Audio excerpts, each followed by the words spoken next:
الحمد للہ رب العالمین۔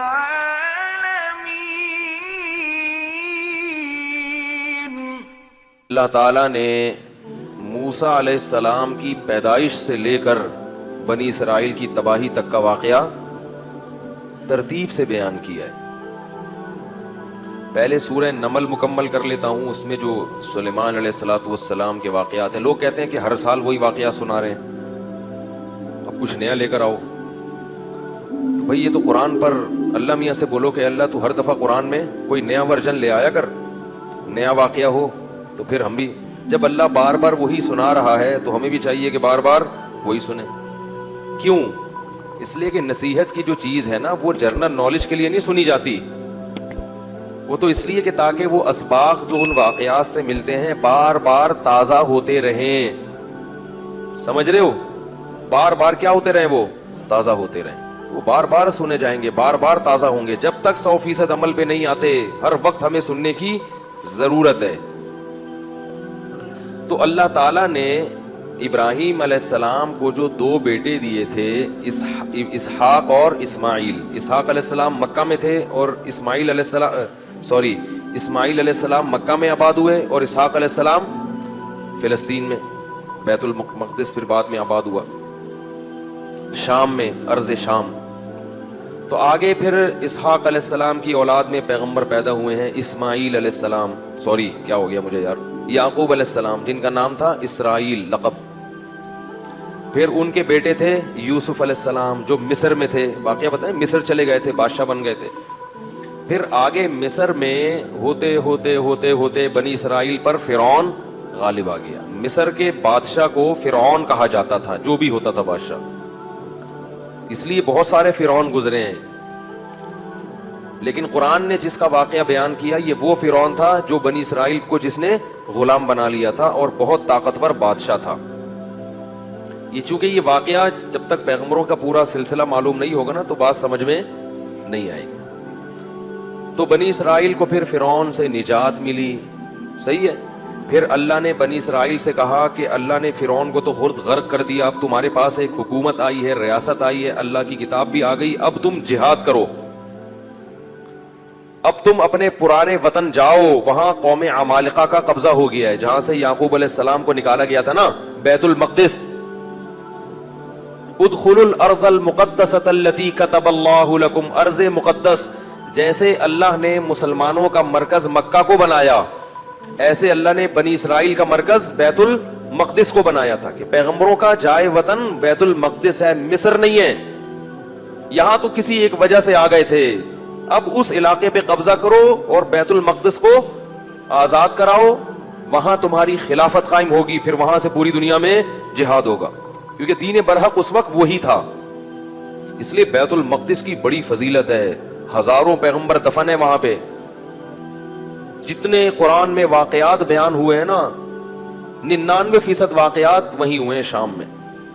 حضرت مریم کا بچے کی ولادت، عیسیٰ علیہ السلام کی تقریر، پھر موسیٰ علیہ السلام، زکریا علیہ السلام کا محراب میں کھڑے ہو کر اللہ سے اولاد کی دعائیں مانگنا، یہ سارے ادھر ہی ہوئے واقعات۔ یہ تاریخی واقعات ہیں، جو لوگ جاتے ہیں، اب تو بیت المقدس جا نہیں سکتے، بڑی زبردست جگہ ہے، اگر اللہ کسی کو توفیق دے تو وہ جائے ضرور، ان جگہوں کی زیارتیں کرے۔ تو وہاں پر کیا ہوا کہ بنی اسرائیل کو کہا گیا اب کچھ ہمت خود کرو اور ارض مقدس پہ قبضہ کرو۔ تو وہ کہنے لگے، وہ وہاں قوم تھی بڑی طاقتور، تو بنی اسرائیل نے کہا کہ بہت طاقتور لوگ ہیں، پہلے اپنے کسی بندے کو بھیجا، جا کے دیکھ کر آؤ، اگر کمزور سے ہے نا، کانگڑی پہلوان، تو پھر تو جا کے لڑیں گے، اگر پاورفل ہیں تو ہم نہیں لڑ رہے بھائی۔ حالانکہ پیغمبر جب جہاد کا حکم دے دیں تو پھر وہ جہاد فرض ہو جاتا ہے۔ تو مشہور واقعہ ہے، بنی اسرائیل نے کہا اذهب انت وربك فقاتلا انا هاهنا قاعدون، اے موسیٰ تو جا اور تیرا رب جا، دونوں جا کے لڑو، ہم یہیں بیٹھ کے پروگرام دیکھ رہے ہیں۔ قال الرجلان من الذين يخافون، اللہ فرماتے ہیں ان میں دو فرد جو اللہ سے ڈرتے تھے، انعم اللہ علیہما، اور اللہ نے ان پر انعام بھی کیا تھا، وہ کہنے لگے کہ چلے جاؤ، فَإِذَا دَخَلْتُمُوهُ فَإِنَّكُمْ غَالِبُونَ، جب موسیٰ کلیم اللہ کہہ رہے ہیں تو اللہ یقیناً مدد کرے گا، جاؤ ہمت کرو، اللہ غلبہ دے گا۔ ہمارے حضرت فرمایا کرتے تھے کتنے مبارک ہوں گے یہ دو فرد جن کا اللہ نے قرآن میں تذکرہ کیا، اور اللہ گواہی دے رہا ہے کہ یہ دو انعام یافتہ لوگ تھے. کہہ رہے ہیں کہ بھائی پیغمبر کی مانو، اپنی عقل مت چلاؤ. وہ لیکن کہنے لگے نہیں بھائی ہمارے لیے بڑا مسئلہ ہے یار.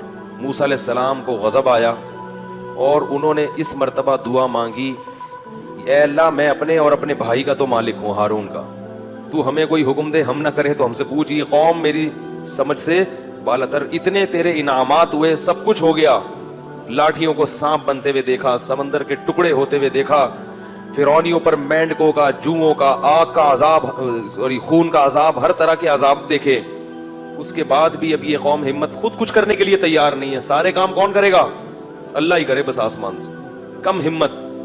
تو ففرق بینی و بین القوم الفاسقین، میرے اور اس فاسق قوم کے درمیان اب جدائی ڈال دے، میں نہیں رہ سکتا ان کے ساتھ. بہرحال کچھ عرصہ موسیٰ علیہ السلام رہے وادی تیہ میں اس قوم کے ساتھ. اللہ نے کہا کہ اب یہ 40 سال تک یہ علاقہ فتح نہیں ہوگا، 40 سال تک نا یہ میدان میں گھومتے رہیں گے بس. تو وہیں موسیٰ علیہ السلام کا پھر انتقال ہو گیا اور آپ دنیا سے چلے گئے. پھر موسیٰ علیہ السلام کے بعد پھر دوسرے پیغمبر آئے اور ان پیغمبر نے بنی اسرائیل کو پھر حکم دیا. بنی اسرائیل خود کہنے لگے کہ ہمیں آپ جہاد کا حکم کیوں نہیں دیتے ہیں بھائی، ہم بھی کچھ علاقہ فتح کریں ٹھیک ہے. اور ہمیں ہمارے گھروں سے نکالا گیا اور ظلم کیا گیا. الم تر الی الملأ من بنی اسرائیل من بعد موسیٰ، اللہ فرماتے ہیں موسیٰ کے بعد بنی اسرائیل کی ایک جماعت تھی، کیا تم نے ان کو دیکھا؟ تو اس وقت کے نبی نے ان سے کہا کہ تم سے امید یہ ہے کہ جب تم پر جہاد فرض ہوگا تو تم لڑو گے نہیں، خالی پیلی کی باتیں پھینک رہے ہو. بہت سے لوگ باتوں میں بڑے فنٹر ہوتے ہیں، جب کام آئے تو اس لیے اللہ سے عافیت ہی مانگنی چاہیے بھائی.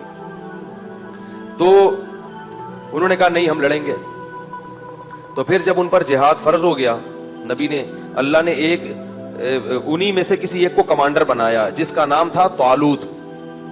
طالوت کو کمانڈر بنایا تو وہ کہنے لگے کہ اب چونکہ لڑنا نہیں تھا نا، بہانے تراشنے لگے، تو کہنے لگے یہ والا کمانڈر ہمیں قبول نہیں ہے، جہاد کے لیے تو ہم تیار ہیں مگر یہ والا کمانڈر نہیں چلے گا کیونکہ یہ غریب ہے.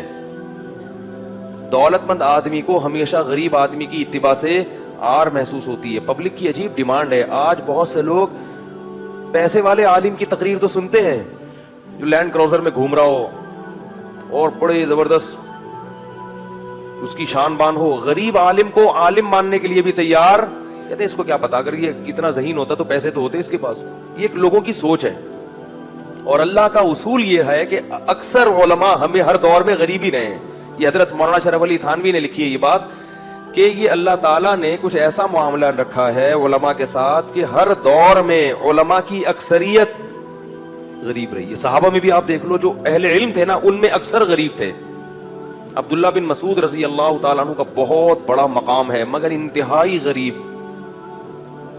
یہ جو قرآن میں آتا ہے نا کہ مشرکین کہتے ہیں ان غریبوں کو اپنی مجلس سے نکالو، تو مفسرین نے لکھا ان میں حضرت عبداللہ بن مسعود بھی داخل تھے. اور اللہ نے اپنے نبی کو حکم دیا وَاصْبِرْ نَفْسَكَ مَعَ الَّذِينَ يَدْعُونَ رَبَّهُمْ بِالْغَدَاةِ وَالْعَشِيِّ، کہ اے نبی آپ نے اپنے آپ کو ان لوگوں کے ساتھ باؤنڈ کر کے رکھنا ہے جو دن رات اللہ کو پکارتے ہیں چاہے وہ غریب ہی کیوں نہ ہو. تو اس میں حضرت عبداللہ بن مسعود رضی اللہ تعالیٰ عنہ بھی داخل ہے. ان کی فضیلت ہے کہ اللہ نے حکم دیا کہ ان لوگوں کے ساتھ آپ نے رہنا ہے. حضرت علی غریب تھے، مسکین، پیسے ویسے نہیں تھے، جو پیسہ آتا تھا صدقہ کر دیا کرتے تھے. زہد فی الدنیا، دنیا سے بے رغبتی. حضرت عثمان مالدار تھے، حضرت عمر بھی غریب تھے. تو اور آج بھی علماء کی اکثریت میں کیا ہے؟ غربت. وہ الگ بات ہے کہ اللہ نے اہل حق کو استغنا اتنا دیا ہے کہ غریب ہونے کے باوجود بھی غریب لگتے نہیں ہیں. لوگ قرضے مانگنے آ رہے ہوتے ہیں ان سے. اس کا یہ مطلب نہیں ہے کہ جو مالدار عالم ہے وہ غلط ہے. میں کہہ رہا ہوں کہ اکثر علماء کیا ہوتے ہیں؟ غریب ہوتے ہیں. تو اس لیے میرے بھائی کوئی کسی کے پاس اگر علم ہے، تقویٰ ہے، تو محض اس بیس پر اس کی انسلٹ کرنا یا اس کی عزت نہ کرنا کہ یعنی جو کہتے ہیں نا پیسے تو ہیں نہیں اس کے پاس، یہ کوئی اچھمبے کی بات نہیں ہے. البتہ جو عالم غریب ہو مگر لوگوں کی جیبوں پہ نظر رکھتا ہو، غربت کی وجہ سے احساس کمتری کا شکار ہو، وہ پھر عالم نہیں ہے. کیونکہ اس کو اللہ نے جو دولت دی ہے نا علم کی، اسے اس دولت کی قدر نہیں ہے. تو جب خود ہی قدر نہیں ہے تو دوسرا کیوں قدر کرے؟ اس لیے جو لالچی ہوتے ہیں نا جیبوں پہ نظر رکھنے والے, ان سے تعلق قائم مت کیا کرو. تو ان کو کیونکہ خود احساس نہیں ہے کہ اللہ نے کتنی بڑی دولت دی ہے. تو میں یہ عرض کر رہا تھا, کیا بات کر رہا تھا میں, طالوت جو تھے نا وہ غریب تھے اور ان کو پیغمبر نے کیا بنا دیا, کمانڈر, اور کہا کہ یہ میں نے اللہ کے حکم سے بنایا ہے لہذا مانو. کہنے لگے انا یکون لہ الملک علینا, یہ کہاں سے امیر ہو گیا بھائی, نحن احق بالملک منہ, ہم زیادہ حقدار ہیں, ہم میں سے کسی کو بناؤ, ہم میں جو ہے نا بڑے بڑے قوم کے سردار. تو نبی نے کہا کہ نہیں, یہ سلیکشن اللہ کی طرف سے ہے. اور ان کے برحق ہونے کی ایک علامت یہ بھی ہے کہ حضرت موسیٰ اور ہارون علیہ السلام کی کچھ یادگاریں, کچھ تبرکات, جو ان کی کچھ اشیاء تھیں.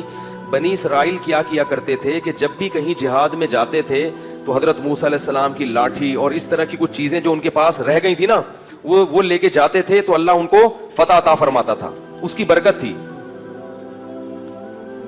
کیونکہ وہ ظاہر ہے متبرک لاٹھی تھی نا حضرت موسیٰ علیہ السلام, اب اس سے سانپ تو نہیں بنتا تھا, لیکن ہارون علیہ السلام اور موسیٰ علیہ السلام کی اس طرح کی چیزوں کو تبرک کے طور پر وہ استعمال کرتے تھے اور اللہ کی مدد شامل حال ہو جاتی تھی. تو یہ والا وسیلہ شرک نہیں ہے. ہر وسیلے کو علی الاطلاق شرک کہنا یہ غلط ہے. بعض لوگ توحید کا بھی غلط مفہوم بیان کرتے ہیں. دیکھو لوگوں کا مزاج ہوتا ہے نا توحید پہ سننا پسند کرتے ہیں بہت سے لوگ. تو کیا کرتے ہیں لوگ, ہر چیز کو شرک شرک شرک شرک کہہ کے یہ ثابت کرتے ہیں کہ ہم بہت بڑے موحد ہیں. لوگ کہتے ہیں یہ ہوتی ہے توحید, حالانکہ وہ توحید نہیں ہوتی, وہ کرامتوں کا انکار ہو رہا ہوتا ہے. سمجھ رہے ہو؟ تو ہر چیز کو اعتدال ضروری ہے. جتنا شریعت نے جس چیز کو بتایا ہے آپ اس کو اتنا ہی رکھیں, اس میں زیادہ فنٹر گیری کی کوشش مت کریں. توحید میں بھی غلو درست نہیں ہے, ایک چیز توحید میں شامل نہیں ہے آپ اس کو خام خمیں. تو وہ جو تبرکات تھے انبیاء کے, اس کا فائدہ کیا ہوتا تھا کہ ان کی وجہ سے اللہ کی مدد نازل ہوتی تھی. تو یہ تبرک جائز ہے. تو اہل اللہ سے اس قسم کا تبرک بھی جائز ہے. جیسے حضرت عباس رضی اللہ تعالیٰ عنہ کے وسیلے سے صحابہ دعا مانگتے تھے کہ اللہ ان کی وجہ سے تو کیا کر دے, بارش. اب یہ شرک نہیں ہے, اس لیے کہ حضرت عباس سے تھوڑی کہہ رہے کہ آپ برسا دیں بارش. بارش کس سے برسوا رہے ہیں, اللہ سے, لیکن کہہ رہے ہیں کہ اللہ ہمارے درمیان نبی کے چچا موجود ہیں, ان کی لاج رکھ لے. تو اللہ تو خیال کرتا ہے نا بندوں کا. بھئی کیا ہو گیا, یہ والا وسیلہ بالکل جائز ہے. ہاں یہ وسیلہ کہ حضرت عباس بارش برسائیں گے, یہ شرک ہو جائے گا. ان کے اختیار میں بارش برسانا نہیں ہے. تو کسی نیک آدمی کو اپنے درمیان رکھنا تاکہ اس کی وجہ سے اللہ کی ہم پہ برکتیں ہوں, اس کو بھی وسیلے سے تعبیر کیا جاتا ہے. یہ بالکل جائز ہے اور قرآن و سنت سے ثابت ہے. سمجھ میں نہیں آ رہی میرا خیال ہے بات. لیکن دینے والی ذات صرف اللہ کی ہے, اور اللہ ان کی وجہ سے مجبور نہیں ہو جاتا. اللہ پہ جبر کوئی نہیں کر سکتا کہ ایک بزرگ کو لے گئے تو اب اللہ بارش برسائے گا, مجبور نہیں ہے. ہاں اللہ کی رحمت کو اپنی طرف مائل کرنے کے لیے اللہ یہ اتنا نیک آدمی ہمارے درمیان موجود ہے. اس سے بھی پتہ چلتا ہے کہ جیسے نیک لوگوں کے ہونے سے برکتیں نازل ہوتی ہیں, برے لوگوں کے ہونے سے نحوستوں کا بھی اسی طرح امکان ہوتا ہے. سمجھ میں نہیں آ رہی بات؟ تو اس لیے اس کا بھی خیال کیا کرو کہ جیسے بے نمازی ہوتے ہیں گھروں کے اندر, اس میں گھر میں بے برکتی ہوتی ہے, تو اس کو نمازی بنانے, گھر سے تو نہیں نکالو, اس کو نمازی بنانے کی کوشش کرو. گھر میں ایک روزے دار ہے, روزہ خور ہے, جیسے روزے داروں کی وجہ سے گھر میں برکت ہوگی تو روزہ خوروں کی وجہ سے گھر میں نحوست بھی ہوگی. تو ان کو مت کھانے دو, بولو تمہاری وجہ سے ہماری برکت بھی اٹھے گی. تو نیکیوں سے برکتیں آتی ہیں اور برائیوں سے نحوستیں آتی ہیں. نیک لوگوں سے برکتیں آتی ہیں اور برے لوگوں سے نحوستیں آتی ہیں. تو نبی نے ان سے کہا کہ ایک تابوت آئے گا جس میں تمہارے رب کی طرف سے سکینت ہوگی, اطمینان ہوگا, کیونکہ بقیۃ مما ترک آل موسیٰ و آل ہارون, کہ موسیٰ علیہ السلام کی آل نے جو کچھ چھوڑا اور ہارون علیہ السلام کی آل کی جو چیزیں تھیں وہ اس کے اندر رکھی ہوں گی. اسی سے یہ پتہ چلتا ہے کہ جو نالین شریف کا ایک نقشہ ہے, اگر وہ کسی کے پاس ہو تو اس کی وجہ سے اللہ کی برکت ہو سکتی ہے, لیکن یہ ضروری ہے کہ یہ اوتھینٹک ہو, کوئی سند ہو کہ یہ وہی نال ہے جو رسول اللہ صلی اللہ علیہ وسلم کا تھا, جبکہ ہمارے پاس اس کی کوئی حقیقی سند موجود نہیں ہے. اور دوسری بات یہ کہ ان چیزوں میں غلو کرنا درست نہیں ہے, کہ آپ ان چیزوں میں اتنا غلو کریں کہ اعمال کی طرف سے آپ میں کوتاہی ہونا شروع ہو جائے اور نالین ہی کو سب کچھ سمجھنا شروع کر دیں. سب سے پہلے عمل ہے, باقی چیزیں اس کے بعد ہیں. عمل آپ کو 100% شریعت کے مطابق لانا ہے, شرک سے بھی بچنا ہے, بدعات سے بھی بچنا ہے, پورا متبع سنت بننا ہے. اس کے بعد یہ چیزیں غریبی کے طور پہ, کہ بھئی غریبی کے طور پہ کہ بھئی اللہ یہ بھی ہے یہ بھی ہے, جیسے کسی کو حافظ بنا دیتا ہے انسان کے قیامت میں سفارش کرے گا, تو یہ غریبیاں ہیں. اب آپ نے حافظ بنا دی اپنے بچے کو کہ سفارش کرے گا, لیکن نماز ایک نہیں پڑھ رہے آپ. جو چیز اللہ نے کہا ہے کہ وہ لازمی کرو وہ کر نہیں رہے, جو لازمی نہیں ہے اس پہ زور دے رہے ہیں. تو اللہ نے یہ تو نہیں کہا کہ نالین شریفین رکھو, یہ تو ایک محبت کا ایک اصول ہے. اگر کسی کو محبت ہے تو وہ نبی صلی اللہ علیہ وسلم کے نالین سے یقیناً محبت کرے گا, ہر چیز سے محبت کرے گا. لیکن پہلے کیا ہے؟ عمل. یہ چیزیں اس کے بعد. اسی طرح منہ مبارک, کوئی مستند روایت ہمارے پاس موجود نہیں ہے کہ رسول اللہ صلی اللہ علیہ وسلم کا منہ مبارک کسی کے پاس ہے. کوئی بھی اٹھتا ہے اور منہ مبارک کے نام پہ لوگوں کو بیوقوف بنانا شروع کر دیتا ہے اور لوگوں کا رش لگ جاتا ہے.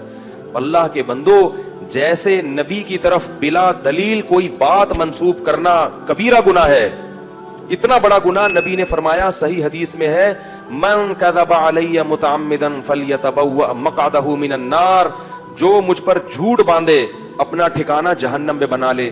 ایسے ہی کسی چیز کی نبی کی طرف نسبت کر دینا جبکہ آپ کے پاس اس کی کوئی مستند دلیل موجود نہ ہو, یہ بھی نبی پر بہتان ہے اور اس کا ٹھکانہ بھی جہنم کی آگ ہے. کوئی بھی منہ مبارک لے کے گھوم رہا ہے, اس سے پوچھو کیا دلیل ہے کہ یہ نبی کا بال ہے, سند پیش کرو اس کی. بغیر سند کے نبی کا قول معتبر نہیں ہے. تو بغیر سند کے نبی کے ہاتھ, نبی کے بال یا کوئی بھی چیز کوئی منسوب کر دے یہ نبی کی ہے, تو کہاں سے معتبر ہو گئی بھائی؟ وہ کوئی بھی اٹھتا ہے اور منہ مبارک کو لے کے لوگوں کو زیارتیں کرانا شروع کر دیتا ہے. تو اس لیے ان چیزوں میں نبی کے منہ مبارک کسی کے پاس ہوں تو یقیناً قابل احترام ہے اور باعث برکت ہیں, لیکن ہوں ایسے ہی کسی بھی کی طرف منسوب کر دینا, یہ اللہ کے غضب اور قہر کو دعوت دینے والی بات ہے. جب مسلمانوں کی خلافتیں تھیں تو حکومتیں ان چیزوں کو کنٹرول کرتی تھیں, اب حکومتوں نے ان چیزوں کو کنٹرول کرنا چھوڑ دی. کوئی بھی اٹھتا ہے کہیں سے منہ مبارک لے کے لوگوں کو بیوقوف بنانا شروع کر دیتا ہے.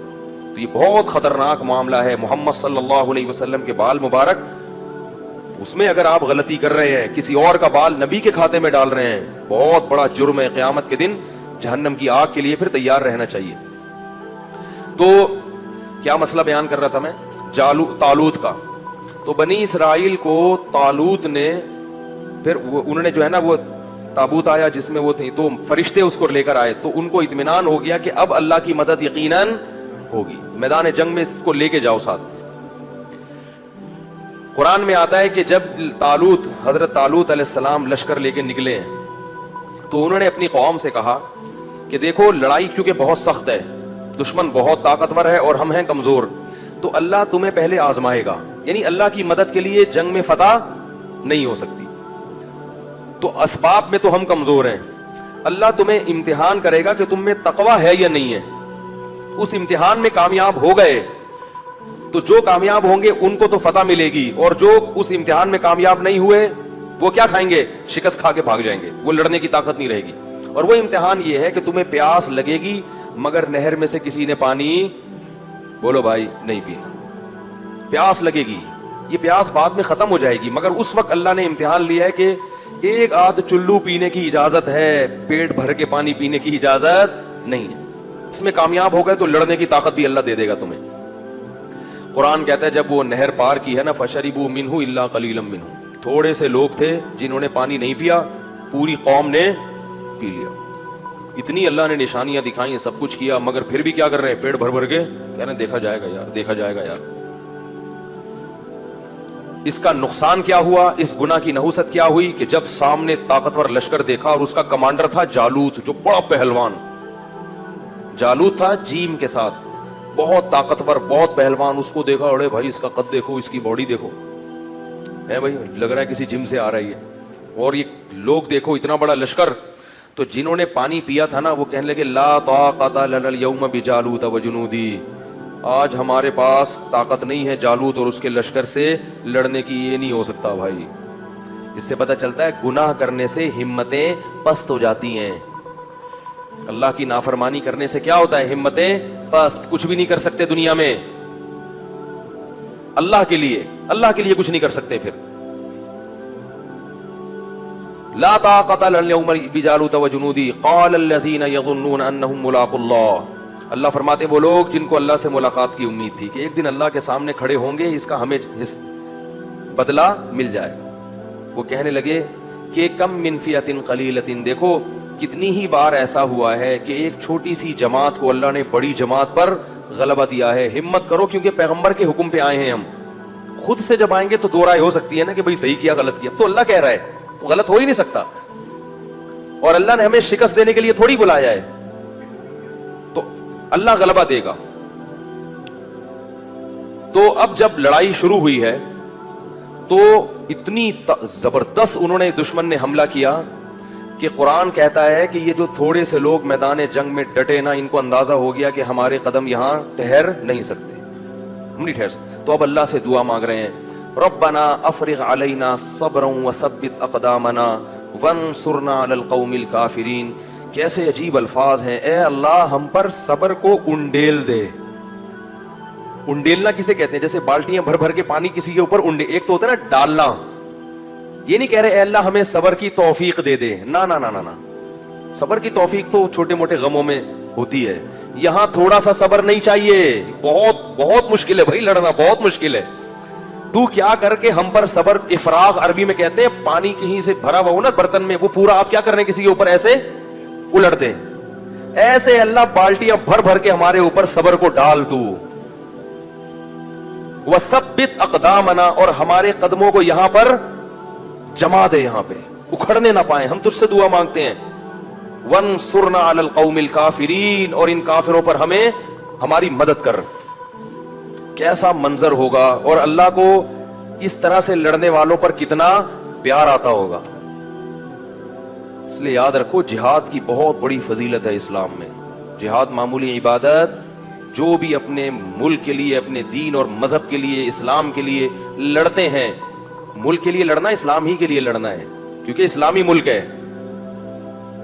تو جو بھی لڑتے ہیں ان کو معمولی مت سمجھا کرو، جان پیش کرنا اللہ کے سامنے یہ آسان کام نہیں ہے۔ یہاں کہنا صحیح، فلموں میں جو فائٹنگ ہوتی ہے نا یہ ریئل نہیں ہوتی، اسی ہیرو کو کبھی ریئل لڑائی میں لے جا کے کھڑا کر دو فوراً بھاگے گا پتلی گلی سے، سمجھ رہے ہو، لاشیں گرتی ہیں، دھماکے ہوتے ہیں، چیتھڑے اڑتے ہیں، آنکھیں جاتی ہیں، ہاتھ پاؤں اڑتے ہیں، ایسا منظر ہوتا ہے جنگ کا۔ تو وہ کیا کہنے لگے، اے اللہ تو ہمیں قدم یہاں پہ جما دے اور ہم پہ صبر کو انڈیل دے۔ اللہ کی مدد آئی، وہ تھوڑے سے، کیونکہ اللہ نے اپنے دین کو باقی رکھنا ہے، یہ بھی ختم ہو جاتے ہیں تو بنی اسرائیل تو گئی، ایک قوم کو اللہ نے ہدایت دی تھی وہ بھی ختم، تو پوری دنیا تو گمراہ تھی، تو اللہ کام ایمان والوں ہی سے لیتے ہیں۔ بنی اسرائیل تھے بڑے نالائق، مگر تھے تو ایمان والے تو وہی تھے نا، تو بھائی جیسے مرضی ہیں، اللہ کیا کر رہے ہیں کہ بھائی اب ایمان والے تو یہی ہیں نا، اب کافروں سے تھوڑی لوں گا کام، جیسے مرضی نالائق ہیں انہی میں سے نیک لوگ پیدا کروں گا۔ اس سے کیا ثابت ہوتا ہے کہ اس امت، یہ امت بھی جیسی مرضی بگڑ جائے، یہ پوری امت غلط نہیں ہو سکتی، اور اس کے مولوی جیسے مرضی خراب ہو جائیں، نہیں مولویوں میں سے اللہ اچھے مولوی بھی پیدا کرے گا، کیونکہ نئے مولوی مارکیٹ میں کہیں سے اور سے، عیسائیوں سے، یہودیوں سے آپ کو نئے مولوی نہیں ملیں گے، جو کچھ ہے یہی امت ہے۔ یہ جو لوگ کہتے ہیں نا نیا نئے فرقے بنا کے سب غلط ہم صحیح، وہ غلط ہوتے ہیں، پوری امت غلط نہیں ہو سکتی۔ تو اللہ نے کیا کیا، اللہ فرماتے ہیں فَهَزَمُوهُمْ بِإِذْنِ اللَّهِ، اللہ کے حکم سے ان تھوڑے سے لوگوں نے ان طاقتور لوگوں کو شکست دے دی۔ جب شکست دی ہے تو انہی بنی اسرائیل میں ایک شخص تھے جن کا نام تھا داؤد، جو کمانڈر نہیں تھے اور نہ نبی تھے، ایک امتی کی حیثیت سے وہ میدان جنگ میں لڑ رہے تھے، وہ بھی ان تھوڑے سے لوگوں میں تھے۔ نہ صرف یہ کہ ان تھوڑے سے لوگوں میں، بلکہ ان تھوڑوں میں بھی جو انتہائی درجے کی بہادری دکھانے والے تھے ان میں سے تھے۔ انہوں نے ہدف بنایا تھا جالوت کو، جو سب سے زیادہ طاقتور تھا۔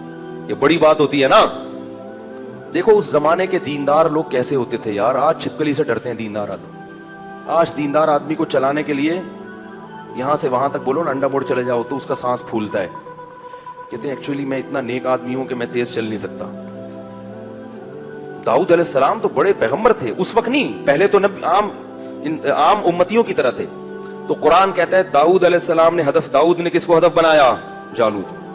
اتنی سخت لڑائی ہے اور میں کس کو ہدف بناتا ہوں؟ جالوت کو، ان کو قتل کروں گا۔ وقتل داؤد جالوت, اور داؤد علیہ السلام جالوت کو قتل کرنے میں کامیاب ہو گئے.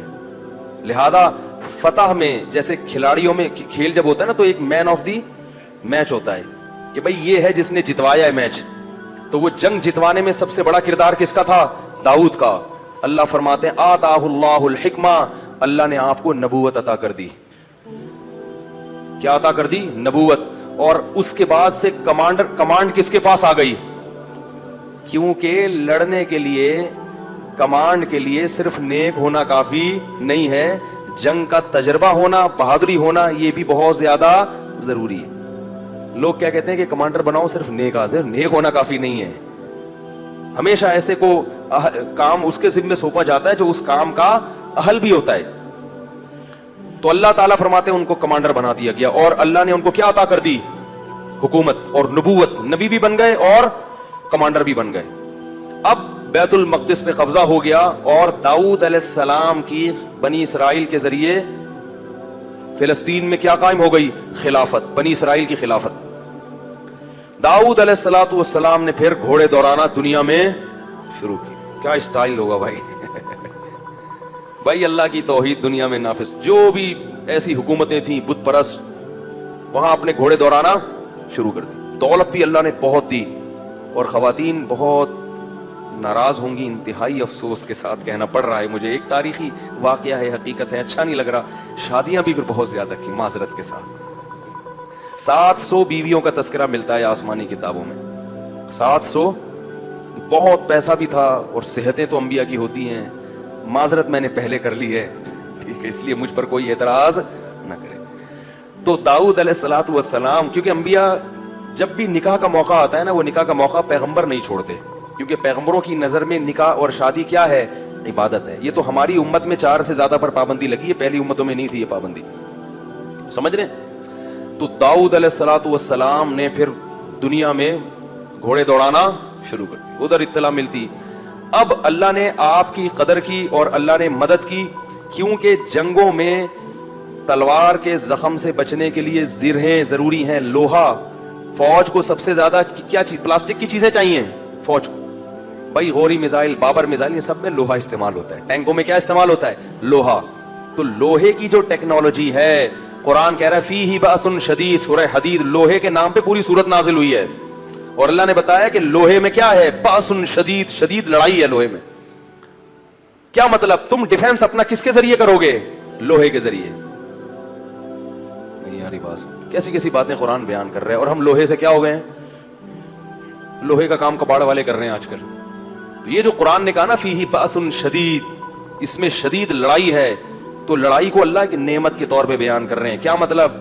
اس میں تم اپنا دفاع کر سکتے ہو لوہے کے ذریعے, پٹاخوں کے ذریعے نہیں کر سکتے, پلاسٹک کے ذریعے, غباروں کے ذریعے نہیں ہو سکتے. دشمن طاقتیں ہم سے کہتی ہیں کہ ہم لوہا ان کے, یعنی لوہے سے مراد جو لوہے کی بنی ہوئی چھوٹی چھوٹی چیزیں, کوئی ایٹم بم ٹائپ کی چھوٹے چھوٹے جو ہمارے پاس پٹاخے رکھے ہوئے ہیں, وہ کہتے ہیں اس پروگرام سے کیا ہو جاؤ؟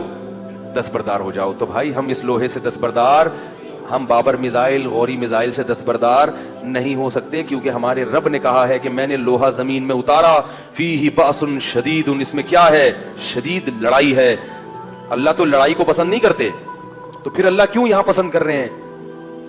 جگہ جگہ آتا ہے کہ اللہ زمین میں فساد پسند نہیں کرتے. اصل میں اللہ کو معلوم ہے کہ لڑائی بغیر تم اپنا دفاع, لڑے بغیر دفاع نہیں کر سکتے. ابھی تمہارے پاس بم نہیں ہوں گے, میزائل نہیں ہوں گے, دشمن کھا جائے گا تمہیں. تو اللہ نے کیا حکم دیا؟ داؤد علیہ السلام کی, جب جس کو آج کل یروشلم کہا جاتا ہے, اسرائیل, جو اصل نام اس کا فلسطین ہے, تو یہودیوں نے بگاڑ دیا. تو اس میں حضرت داؤد علیہ السلام کو اللہ نے معجزہ دیا کہ ان کے ہاتھ میں لوہے کو نرم کر دیا, کیونکہ لڑائی کرنی ہے. تو وہ لوہے کی زریں بناتے, فوجیوں کے لباس, ایسے لوہے کو جہاں چاہے ڈھال دیتے, فوجیوں کے کیا بناتے؟ لباس اور جنگی ٹوپیاں. کیا منظر ہوتا ہوگا اللہ کے ایک جلیل القدر پیغمبر جنگی ٹوپی پہن کے اور لوہے کی زرہ پہن کے گھوڑے کی پشت پہ سوار ہو کر میدان جنگ میں نکلتے ہوں گے. کیسا اسٹیمنا ہوگا. آج نہ نوجوان کو گھوڑ سواری آتی ہے, کوئی مولوی کرے تو اعتراض ہوتا ہے, نہ تیراکی آتی ہے, نہ بھاگنا آتا ہے. جتنا نیک ہوگا اتنا ہی گھوڑا. یہ ایک عجیب حساب چل رہا. جتنی بھی چیزیں ہیں سب طرف سے نکل رہی ہوں گی اس کی. یہاں سے بھی پھیل رہا ہے, ادھر سے بھی پھیل رہا ہے, پتہ ہی نہیں چلتا ہے کہ یہ لمبائی ہے چوڑائی ہے.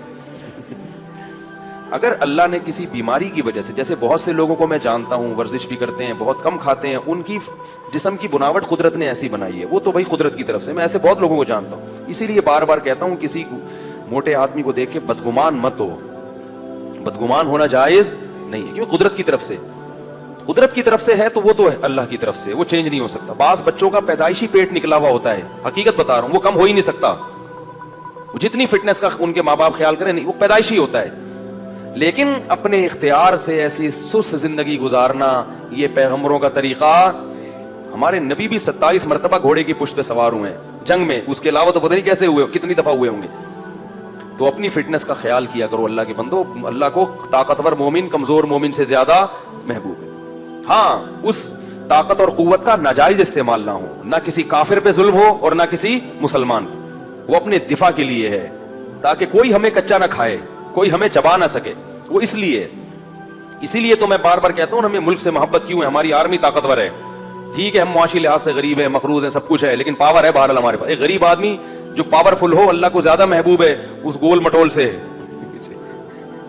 جس کو دیکھو ملیشیا معاشی لحاظ سے بہت طاقتور ہے, اندر سے کوئی نہیں ڈرتا اس سے.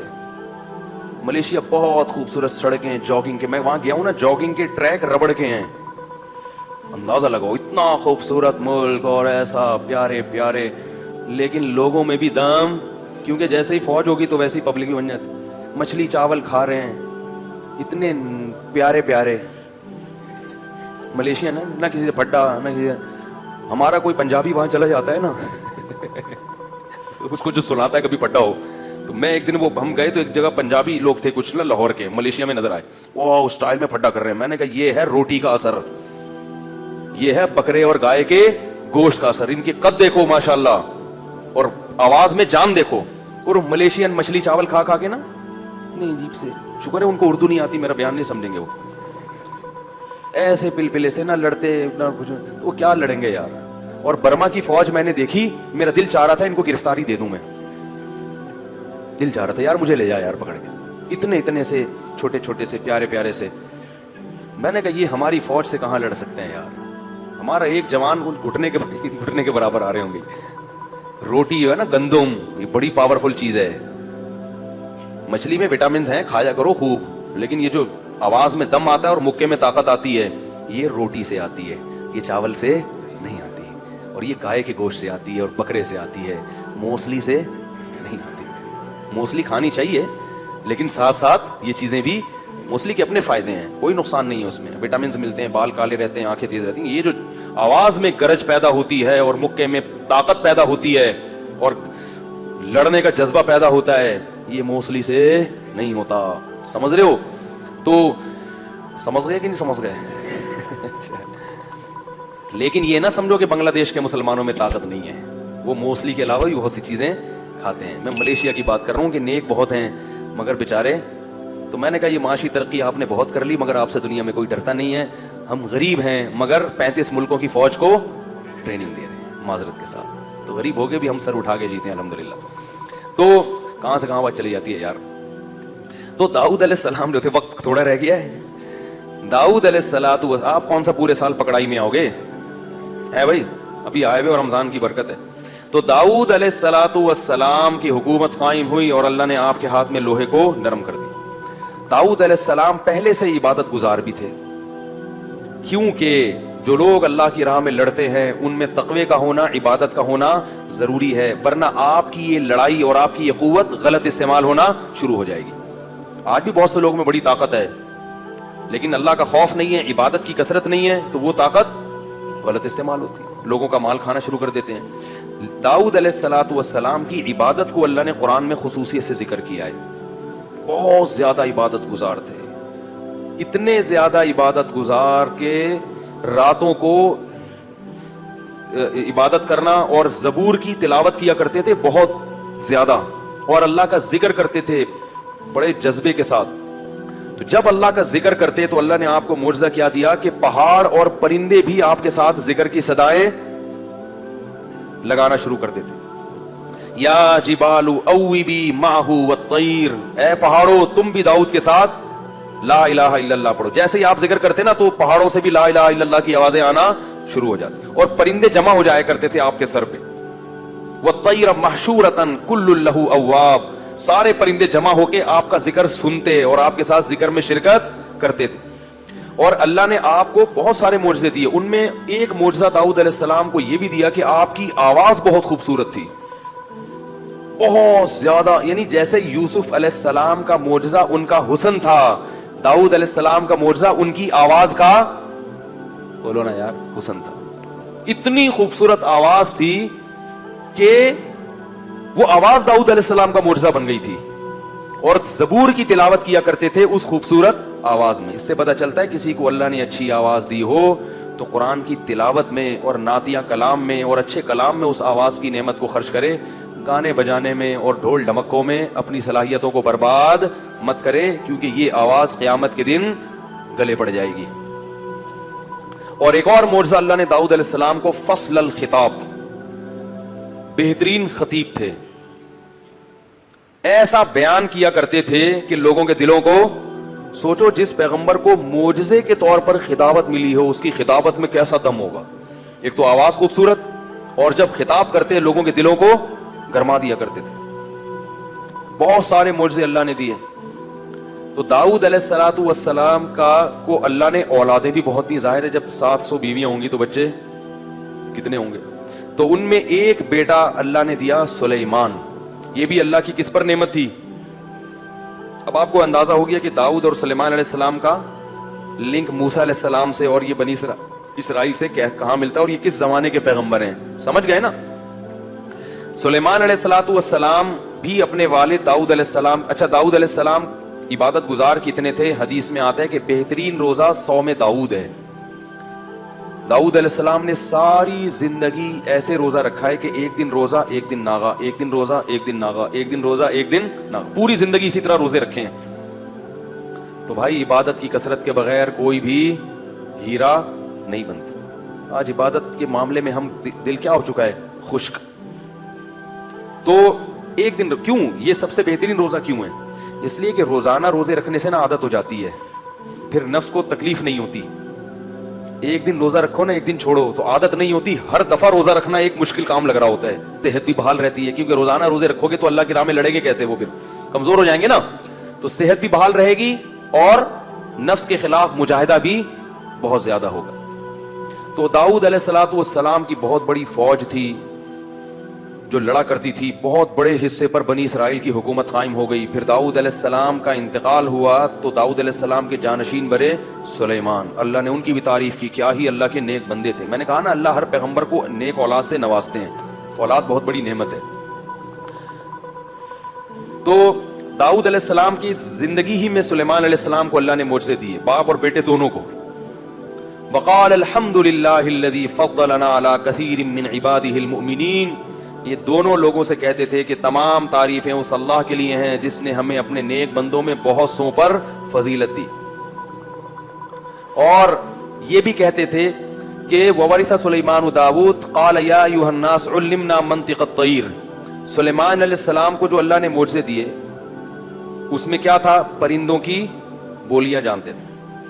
پرندے جو آپس میں ایک کنیکشن ہوتا ہے نا ان کا, آج تو سائنسدان جانتے ہیں کہ پرندوں کا آپس میں ربط ہوتا ہے, سگنل دیتے ہیں ایک دوسرے کو, پیغام دیتے ہیں. چیونٹیاں بھی پرندے بھی.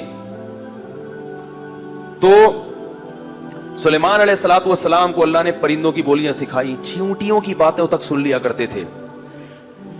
تو ایک دفعہ سلیمان علیہ السلام اپنا لاہو لشکر, اچھا ہواؤں کو مسخر کر دیا. یہ سب ہوا کیسے؟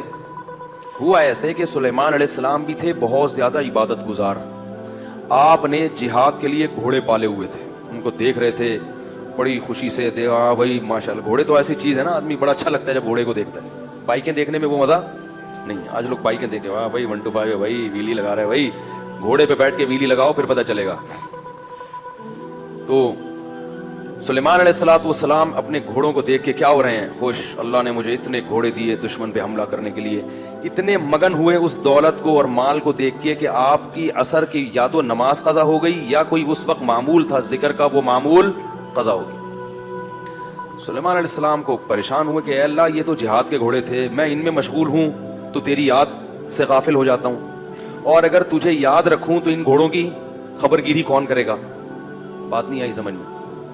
بلکہ اس سے پہلے کیا کیا؟ آپ کو غصہ آیا کہ میں ان گھوڑوں میں مشغول ہو کر اللہ کی یاد سے غافل کیوں ہو گیا. حکم دیا کہ سارے گھوڑے ذبح کر ڈالو. کیا کر دو؟ یہ مال ہے جس نے مجھے اللہ کے ذکر سے غافل کیا. سارے گھوڑے کیا کر دیے؟ اب جب گھوڑے ذبح کر دیے تو پھر خیال آیا بھائی جنگ تو انہی گھوڑوں سے ہوتی ہے. کیا ہو گیا بھائی؟ غلط تو نہیں کہہ رہا. جنگ کس سے ہوتی ہے؟ گھوڑوں سے، میزائلوں سے، اسلحے سے، ٹینکوں سے. یہ میں اس لیے کہہ رہا ہوں کہ بعض لوگ سمجھتے ہیں کہ جنگ جذبے سے ہوتی ہے. کہتے کچھ بھی نہیں ہو کود جاؤ. ایسا نہیں ہوتا. جذبے کے ساتھ چیزیں بھی چاہیے. ٹھیک ہے نا؟ تو انہوں نے کہا یہ تو میں نے جوش میں آ کے سارے گھوڑے ذبح کر ڈالے.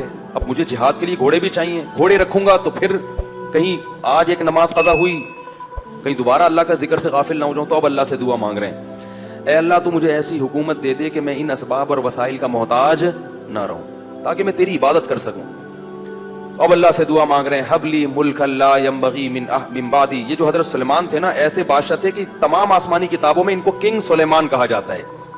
آج گورے بھی جب سلیمان علیہ السلام کا نام لیتے ہیں نا انگریز, وہ بھی کیا کہتے ہیں؟ King Solomon. دیکھا ہوگا نا آپ نے. تو ان کی بادشاہت کے اتنے چرچے ہوئے کہ ان جیسا بادشاہ نہ کائنات میں کوئی گزرا اور نہ قیامت تک کوئی دوبارہ پیدا ہوگا, کیونکہ انہوں نے دعا مانگی اے اللہ مجھے ایسی بادشاہت دے دے لا ينبغي لأحد من بعدی کہ میرے بعد وہ کسی کو بھی نہ ملے قیامت تک. امریکہ بھی وہ بادشاہت نہیں خواب نہیں دیکھ سکتا اس. اللہ فرماتے ہم نے ان کی دعا قبول کر لی. فسخرنا له الريح, ہواؤں کو تابع کر دیا.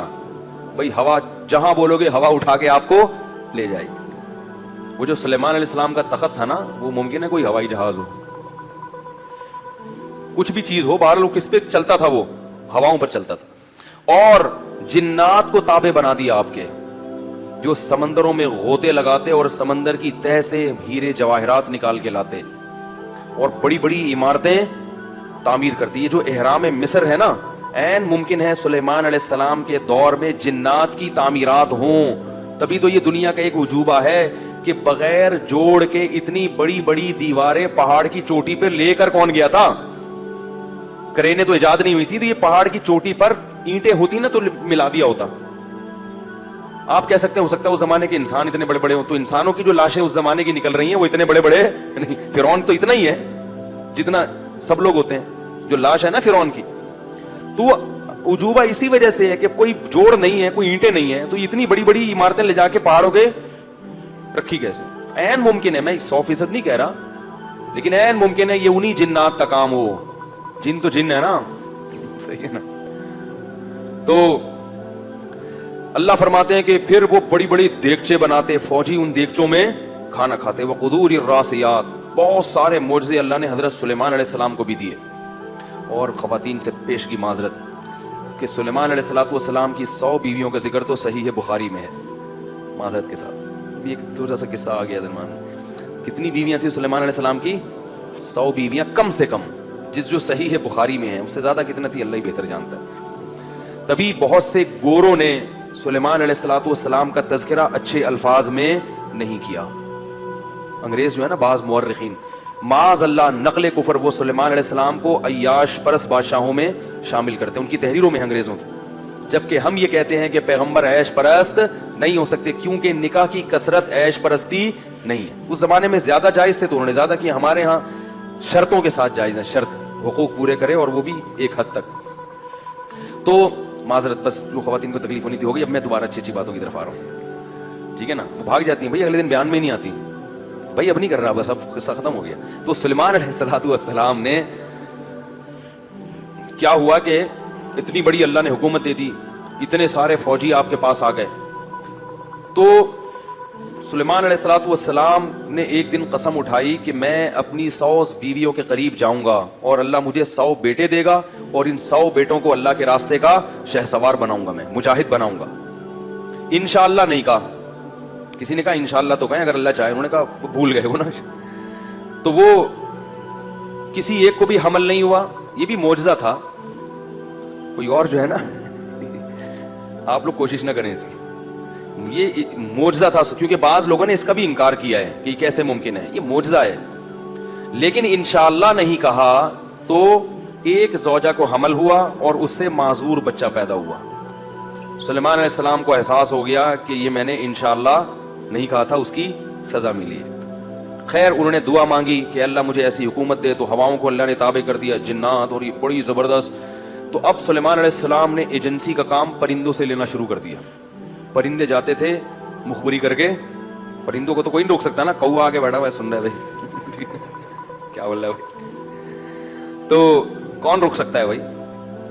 تو سلیمان علیہ السلام ایک دن اپنی مجلس لگا کے بیٹھے ہوئے ہیں اور کہہ رہے ہیں ما لی الا اری الہدہد ام کان من الغائبین, مجھے کیا ہو گیا کہ ہدہد مجھے نظر نہیں آ رہا, یا وہ غائب تو نہیں ہے کہیں محفل سے. سے پتہ چلتا ہے کہ پیغمبر عالم الغیب نہیں ہوتے, عالم الغیب نہیں. کہہ رہے پتہ نہیں یا غائب ہے یا مجھے نظر نہیں آ رہا, کیا مسئلہ ہے. پھر کہنے لگے اگر وہ غائب ہے نا بغیر پرمیشن کے, لأعذبنہ عذابا شدیدا, وہ ذرا آئے تو صحیح. اگر اس نے اپنی غیر حاضری کا معقول عذر پیش نہیں کیا سخت عذاب دوں گا, او لأذبحنہ, یا اس کو ذبح کر ڈالوں گا میں, یا کوئی غیر حاضری کی معقول وجہ بیان کرے. تو ابھی تھوڑی دیر ٹھہرے ہی تھے کہ ہدہد صاحب تشریف لائے اور اپنی رپورٹ انہوں نے پیش کی. وقت بہت زیادہ ہو گیا ہے, یہ ہدہد کی رپورٹ انشاءاللہ اس بہانے آپ کل آ بھی جائیں گے. ہم جب بچے تھے نا تو وہ ادھر ادھر ڈرامے آیا کرتے تھے, اللہ معاف فرمائے ہم نے توبہ کر لی, لیکن اس میں ایک ڈرامہ آتا تھا, وہ کوئی تاریخی ڈرامہ تھا شاہین. اس ڈرامے میں یہ دکھایا گیا کہ وہ جو بدر بن مغیرہ تھا نا, جو ہیرو تھا ڈرامے کا, اس کو لٹایا گیا, وہی اصل ہیرو تھا, اور تلوار سے نا اس کی گردن اڑانے کے لیے اس کو لٹایا, تو تلوار اٹھا کے جیسے ہی اس کی گردن کے قریب لائے ڈرامہ اینڈ ہو گیا. اللہ بھائی, ارے بھائی 2 منٹ اور چلا دیتے یار, پتا تو چلے کہ گردن اڑی کہ نہیں اڑی ہے بھائی. وہ ڈرامے والے ایسا کیوں کرتے ہیں, ڈرامے والا یہ ڈرامہ کیوں کرتے ہیں, تاکہ لوگ کل اگلے ہفتے جب یہ قسط آئے گی نا تو ہم پوری ہفتے نفل پڑھتے رہے, یا اللہ گردن نہ کٹے اس کی, یا اللہ یہ کٹ گیا تو پھر ڈرامے دیکھنے کا تو مزہ ہی نہیں آئے گا. تو کم بختوں نے کیا کیا, بالکل اس کی گردن کی جو ہے نا نوک پہ لا کے وہ تلوار وہاں لا کے ایک دم دی اینڈ کر دیا ڈرامے کو. تو بعض دفعہ بیان کو ایسے اسٹیج پہ لا کے اینڈ کیا جاتا ہے کہ اگلے ہفتے آپ دوبارہ آئیں, یا اگلے ہفتے نہیں بلکہ کل دوبارہ آئیں. تو ہم پورے ہفتہ ہے یا اللہ. تو جب ہم اگلی دفعہ بیٹھے ڈرامہ دیکھنے کے لیے تو پتا چلا کہ وہ جیسے ہی اس کی گردن کے قریب آیا ہے نا, تو وہ کوئی بادشاہ کا پیغام آ گیا, روک دیا اس کو, تو وہ قریب لے جا کے واپس ہماری سانس آئی, اللہ تیرا شکر ہے الحمدللہ. تو ایسا بھی ہوتا ہے, سمجھ رہے ہو. اللہ تعالیٰ سمجھنے کی عمل کی توفیق عطا فرمائے. سبحانک اللہم و بحمدک نشہد